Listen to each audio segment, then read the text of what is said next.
Hey there, Dan Garner, strength coach and nutrition specialist here, coming at you from Fight Camp Conditioning. Today, I want to make a video on 5 different tips that you can use to help you cut weight a little bit more intelligently.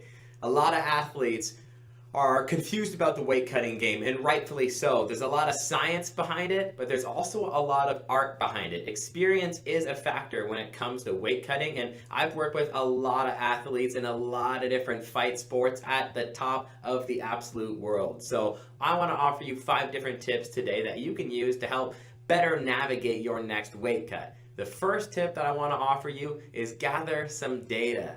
Some fighters, they just don't realize how important data is. But there's 3 points of data that you could use to make your next weight cut so much more successful. Data point gathering number 1 is do a test weight cut. A lot of athletes never enter this in their mind, but it is totally fine and actually encouraged to do a mini weight cut about 16 weeks out from your next competition.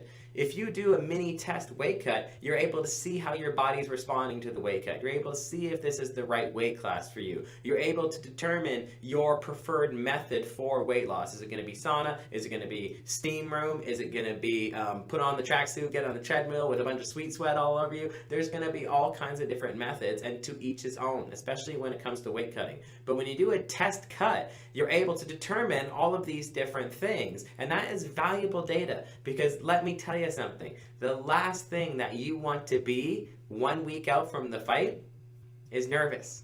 When you have nervous and anxiety feelings about the weight cut, you're missing the point. You should be focused on the strategy at which you need to win and not focused on the diet. Okay, I get frustrated sometimes with fighters. It's almost as if weight cutting was the win. It's like once they step on the scale, they do their flex, they're good to go. It's like, no, you still gotta fight, man. I know you've been focusing on cutting weight for so long, but the actual competition comes tomorrow. So when you do a test weight cut, you are able to eliminate the feelings of nervousness, eliminate the feelings of anxiety surrounding the nutrition aspect of the game. So you can put all of your energy into what matters most, and that is your performance. So first piece of data that you could possibly get is a test weight cut, and the closest I would ever do this to competition is 16 weeks out. So there's a smart way to do things and a dumb way to do things. Don't do a test weight cut 1 month out. Your body's not going to want to do 2 weight cuts back to back that close. So test weight cut 16 weeks out, that's number 1 piece of data. Number 2 piece of data that I'd want you to have is to calculate your night sweat rate. A lot of us always lose at least 1 to even 3 pounds at night just simply due to dehydration and electrolyte loss. So you can use this as a predictive value when cutting weight to be a little bit more intelligent about your approach. A lot of athletes actually cut too much weight. They'll cut all kinds of weight on Thursday, and let's say your weigh-in is on Friday, and then on Friday they're actually under their weight class, and that's because they didn't factor in their night sweat rate. But you can factor in your night sweat rate Monday, Tuesday, Wednesday, Thursday, Friday, and factor that in to the calculation, because you know you're going to lose some amount of weight guaranteed, independent of the sauna, independent of the steam room, independent of your running, or independent of your diet. Night sweat loss rates are an independent factor towards your ability to make or not make weight. So knowing your own night sweat loss rate is another valuable piece of data that you could use and factor in to the predictive values of when you know you're going to be on weight, because you only want to be on weight for as minimal amount of time as possible. So it's likely best to surf in, make weight, and get out of there. And you can do this a lot more effectively if you have more predictive values that you can use to know what weight you're going to be at what time because of the previous data that you've pulled from yourself. Okay? So calculate your night sweat loss rate on an approximate value. The third piece of data that I would want you to have in this first tip is that you should define your preferred method for weight cutting. Why? Because a lot of athletes are so different. Like I said, some prefer steam room, some prefer sauna, some prefer getting on the treadmill with a rubber suit on. Some prefer a lot of different methods. There's a lot of different ways to go about this thing. Salt baths, you name it, towels. I've seen everything in this game, but everybody has a preferred method. And if it's your first time ever cutting weight, or if you've only ever cut weight one way before because that's the way your coach told you to do it, you might be better off trying something else. Everybody's so different when it comes to these weight cutting responses from their bodies. So get a piece of biodata on yourself. that objectively defines why it is your preferred method. Maybe you lose only 1 pound per unit of time in the steam room, but you lose 2 pounds per unit of time in the sauna. Everybody is so different, okay? So tip number one, believe it or not, that was one tip. Tip number one is to collect data. We want to get a test weight cut, we want to get our night sweat rate, and we would also like to get your preferred method. That's tip number one. Tip number two is no high intensity training sessions the week of weigh-ins. So if you're already cutting weight the week of weigh-ins, the last thing you want to do is train really hard. And I know this can be tempting and somewhat counterintuitive because some athletes want to train really hard right up to the fight because they have anxiety and they have to get rid of these feelings of anxiety out of their body. But it's a self-defeating tactic because what we know from the literature is that inflammation retains water within the body. So if we create muscular inflammation or joint inflammation in the form of high intensity training in fight week, then you're actually shooting yourself in the foot because you're causing water retention when you're supposed to be trying to get water loss at the same time. So if you need to include some additional training to support your weight cutting efforts, ensure it's aerobic. Ideally some sort of aerobic circuit, something very low impact on your joints so that you're still going into your fight in optimal health, but you're doing the training modalities that are actually supporting your weight loss efforts and not negating your weight loss efforts. So that's number two. Keep it light, keep it low intensity if you're ever going to utilize some form of training the week before your fight. Tip number three is there's a big difference between cutting weight and cutting fat. You want to be somebody who cuts fat for as long as possible before you have to cut weight.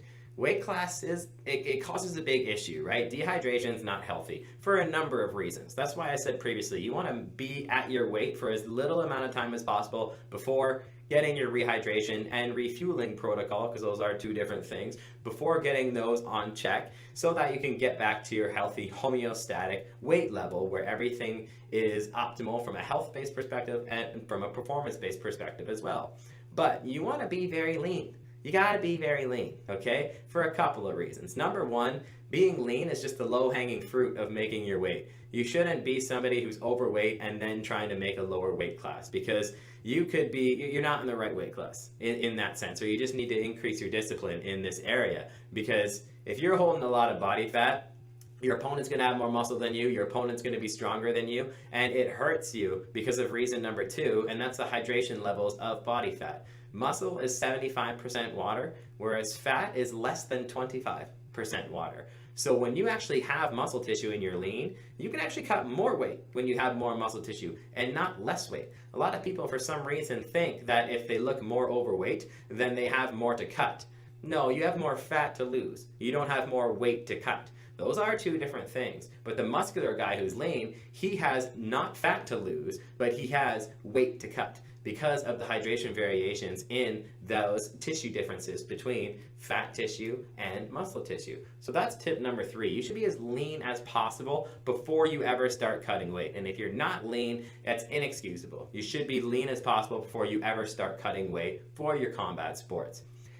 Tip number four is you cannot go crazy if you have a weigh-in, if you do not have a 24-hour competition distance. So if you're weighing in at 9 p.m. and then you compete the next day at 9 p.m., you've got a lot more flexibility with how much weight you can cut, depending upon how good your rehydration and refueling protocol that is. But if you're somebody who competes within 3 hours of weighing in, the max you should ever cut is 3 to 4 pounds. And that's an excellent rule to stick with. If you're competing within 3 hours, the max weight you should ever cut is 3 to 4 pounds, okay? You can't ever go crazy. I've seen too many guys who are better than they showed themselves to be in competition. Their preparation didn't meet their expression out in the mat because they cut too much weight and they tried to rehydrate too soon because they were competing within 3 hours at a jiu-jitsu tournament. Physiology doesn't work this way. So 3 to 4 pounds max is ideally best for performance outputs if you have a very, very short period of time. That's tip number 4.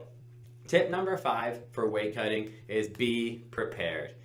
When your job depends on you fighting, being dehydrated, and being really hungry, preparation goes a long way. Fighting dehydration and hunger is every bit of an animalistic state as you could possibly create in modern times. So be prepared. Bring your towel, bring your water, Bring all of your supplementation that's required for your refueling and rehydration protocol. Get all of your time slots in check. Already have checked into your room or check into your flight. Have your meals prepped in advance. Know what gym you're going to go to. All of this stuff, all of it, and I mean all of it, should be taken care of. You want to take the fatigue of decision making out of the process because it is fatiguing at that time. And you want to minimize any percentage chance of stress that you could possibly have because your physiology is under enough stress already and your psychology is also under enough stress already. So be prepared for absolutely everything.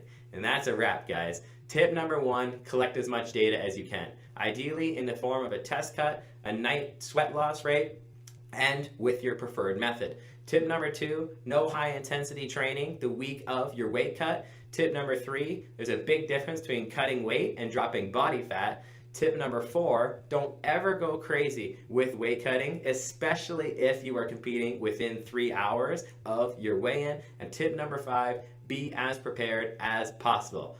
This is Dan Garner checking in from Fight Camp Conditioning, and those are your 5 weight cutting tips.